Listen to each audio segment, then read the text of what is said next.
아까도 쭉 미군 부대가 많은데 이미 나간 것에 대한 사업은 어떻게 돼 있냐면은 거기다가 뭐를 하게 했으면 좋겠다라는 구상은 공유지 기본 계획으로 어떤 사업이든 간에 무슨 사업을 하겠다는 거는 공유지 기본 계획을 수립하게 되고 그 기본 계획 수립은 시장이 제안하고 바로 광역본부로 돌아가서 도지사가 주관해서 공청회를 하고 그 사업을 도지사가 행안부에 신청해서 행안부 장관이 최종 승인하면 공유지 기본 계획으로 그 사업이 확정되는 거예요.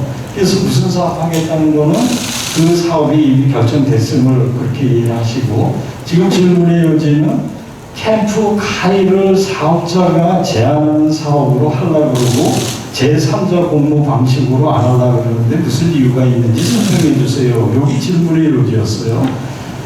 앞에 있는 그 사업에 대한 사업자를 결정하는 방식도 똑같이 법령에 의해서 두 가지로 있는 거예요. 그러니까 사업자가 사업 제안을 해서 그거를 검토해서 정해도 되고, 그 다음에 사업 계획을 먼저 정한 것을 제3자 공모 계획으로 해서 오픈해서 정해도 되고, 예를 들어서 추동, 직동, 공원 사업에 예를 들면 더 쉬운데 똑같이 사업자를 오픈해서 나는 이런 사업을 하려고 그러는데 정해도 되고, 사업자가 이 사업을 하겠다고 정해서 그 사업의 타당성을 해서 의회 승인과 도의 승인을 받아서 그 사업자를 설정해도 되고 똑같은 거예요.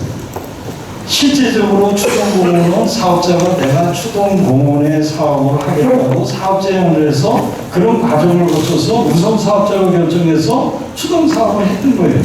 직동사업은 이 공원 사업을 하고 싶어서 내 계획을 가지고 이 계획에 따라서 사업자를 정하니 응모하세요 해서 사업자를 정해도 된 거예요. 그러니까 미군 부대 또한 어떤 것은 되고 어떤 것은 안 되는 게 아니라 똑같이 공원 사업도 그렇고 다른 사업도 그렇고 두 가지 방식 중에서 원처 사업자가 사업 제안을 했기 때문에 또 법률로 검토하게 돼 있어요. 그래서 그것이 사업이 그렇게 하는 방식이 좋은지에 대한 사업을 타당성을 검토하고 있다. 이렇게 이해하시면 되겠습니다.